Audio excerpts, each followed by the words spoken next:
What is up, best ones worldwide? It's the best one DBTV here, back with a brand new basketball talk.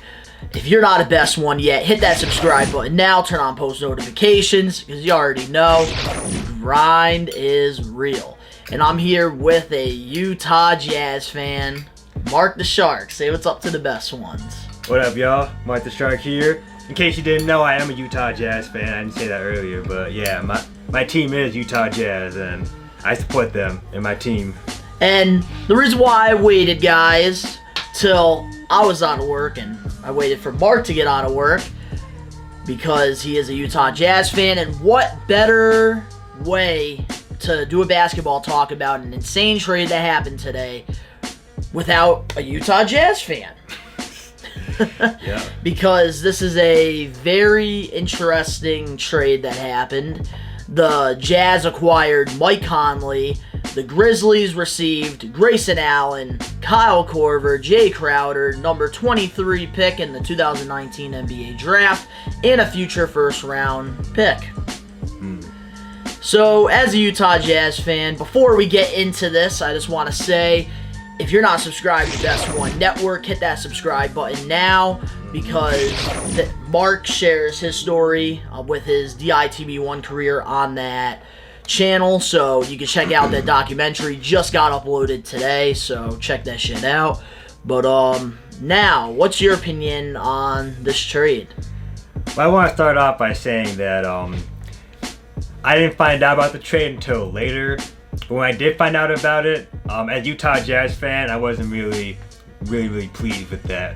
You know, the fact that we traded, Jay Crowder and another guy just for one player, I wasn't very happy with that. I'm not gonna lie, it was a lot of assets that they traded. I was surprised. I thought Conley, you would just have to trade Dante Exum and Grayson Allen.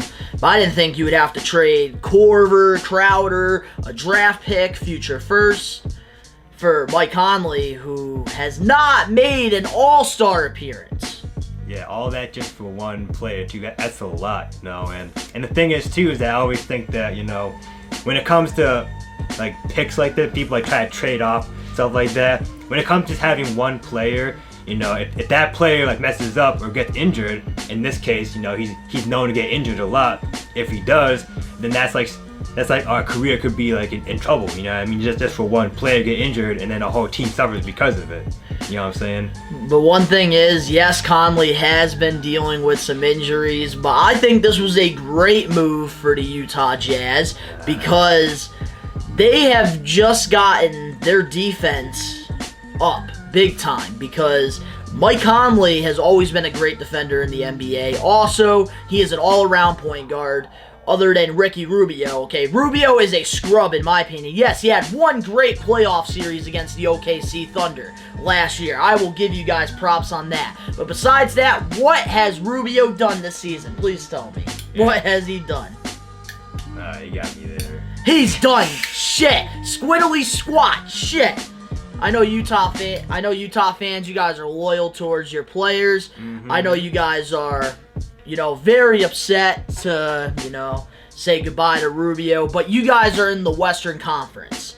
And in the Western Conference, you got point guards out there that you have to face in the playoffs, such as Russell Westbrook, which is overrated in my opinion. Yes, Steph Curry, who is MVP caliber player, who is probably the greatest shooter ever played a game. You got James Harden and Chris Paul, Lonzo Ball. You got a bunch of nasty Damian Lillard. I can't forget about my boy Dame Dollar. Nope. Drew Holiday. You got nasty players, nasty guards that are in this conference. So I think you need a player like Mike Conley to take your team to the next level. Because I will give Quinn Snyder a lot of props. Nasty coach. I love his defensive, the defense that, he comes up with. Rudy Gobert, he's nasty. The Stifle Tower. Derek Favors, you can upgrade Derek Favors, but Joel Ingles, I love Joel Ingles. Donovan Mitchell. Donovan Mitchell is a beast. And now I think that combination of Donovan Mitchell and Mike Conley is going to be a nice duo to work with. I mean, Donovan Mitchell did say that he did like the whole pick and roll that this guy is known for. He's very excited. So maybe this will kind of help with Rudy Gobert being like a big ass dude, you know what I mean, being able to settle the pick and roll if he gets around, it'd be a little easier. And Conley has always been underrated. And that's one thing. Yes, I do think Mike Conley is a little overpaid, but he's dealt with some injuries, but he did have the best season this season with the Memphis Grizzlies, even though they didn't go anywhere. But we understand the Grizzlies are right now in a rebuild mode. They have the number 2 pick. Obviously, they're going to draft Ja Morant, and they're going to build young, which I think is the smart way for Memphis. But Utah, man, you guys have a nice defensive team, especially with Mike Conley. But I think there are still a couple moves that have to be made for this Utah team to be contenders, because do you think Mike Conley could take you guys to the NBA Finals? I hope so, and like I said, I mean, it's a possibility. He is a good player, and that defense would come in handy, especially because against all these, great quality. I'm telling you, with a guards. defensive coach, I think he's gonna be nasty, because in Memphis, he was on one of the most underrated defensive teams back in 2012, and this Jazz team reminds me of the 2012 Memphis Grizzlies, who were the 8th seed and they went to the conference finals. We shall see. The only thing I'm worried about is if he gets injured. You know what I mean? Because then we lost. His injury pass is pretty bad, yes. Yeah, now it suck if he lost. A brand new pick and all of a sudden, bam, breaks an ankle or some stuff happens. That would be really, really upsetting, But one thing I'm going to say I don't agree with, though, is one player that they traded. And that is Grayson Allen. I know a lot of Utah fans out there watching this video might say, what are you talking about? We got Mike Conley. Like, what the hell are you talking about, DBTV? We got Mike Conley. We don't need freaking Grayson Allen. Like, are you freaking kidding me? I think Grayson Allen, the whole time when you guys drafted him, I was confused, because I was like, damn, a team like the Boston Celtics could have used him good. A team like the Brooklyn Nets could have used him good. Nope, no Nets. Nope. OKC Thunder could have used his, talents.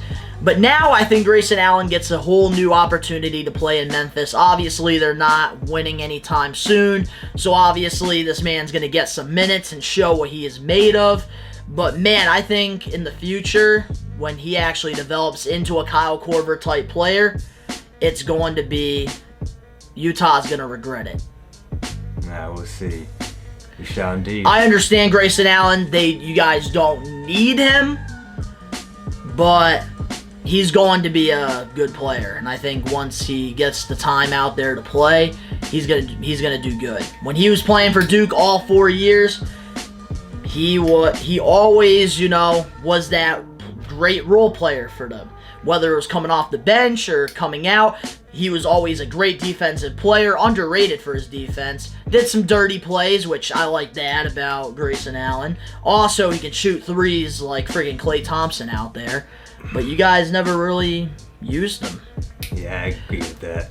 And then Kyle Korver, I don't know if you guys are contending. I don't think I would have gotten rid of Kyle Korver, because I think he would have really helped out the bench.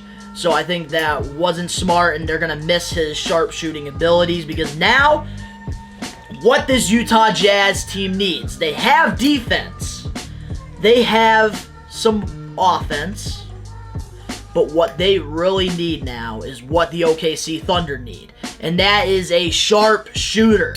They need someone that's going to catch and shoot the 3-ball, that's going to hit. Because Donovan Mitchell, yes, he is a great player.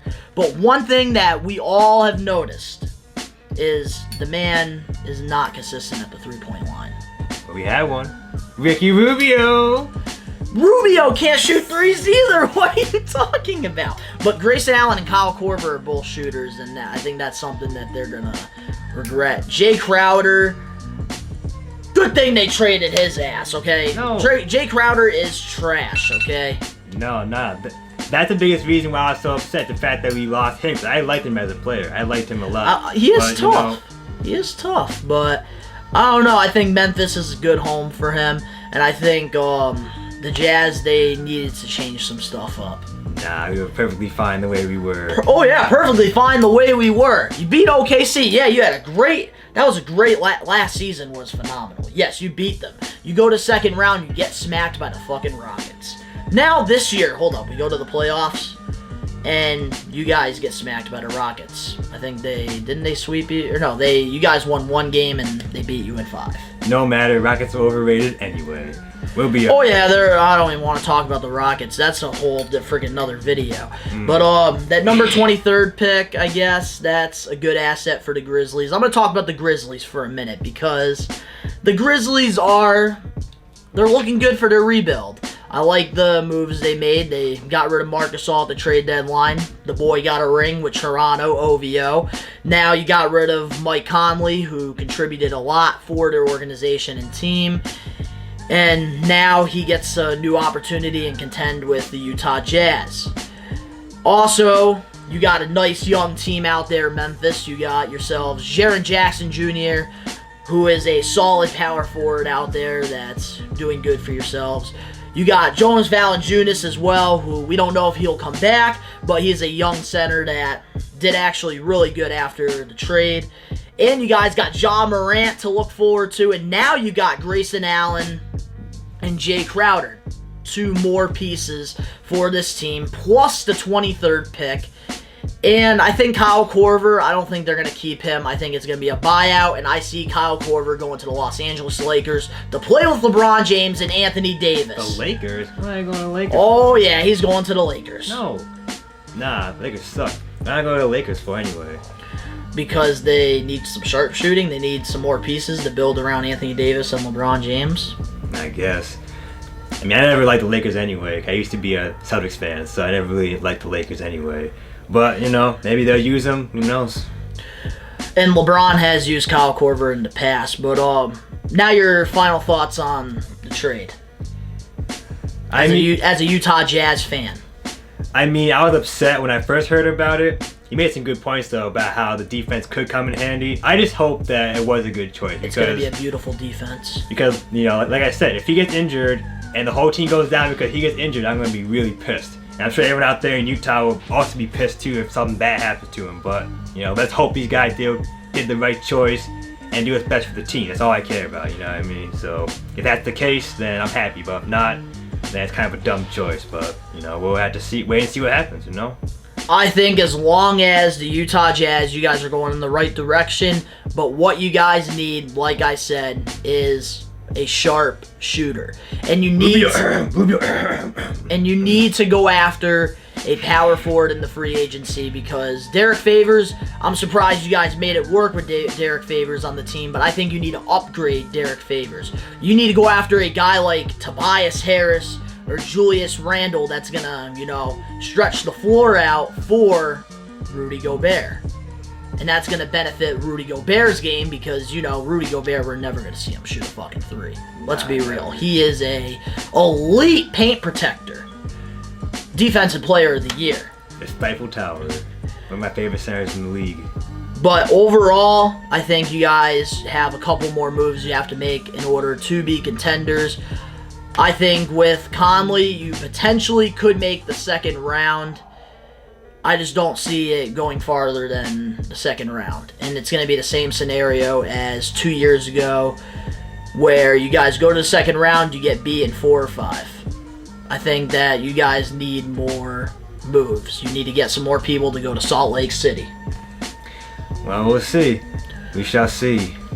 Okay, guys, so if you enjoyed this episode of Basketball Talk, smash that like button. You're not the best one yet. Hit that subscribe button now. Turn on that post notification bell because that's all we have on this channel is basketball content. Links down in the description below. Make sure to check out Best One Network. Subscribe to that if you want to learn more about Marcus Sharp. His newest episode of Where Are They Now is up on that channel, so go check that out. Link will be down below. And to all the best ones out there worldwide, Best One Nation. We're taking over. Peace. Later.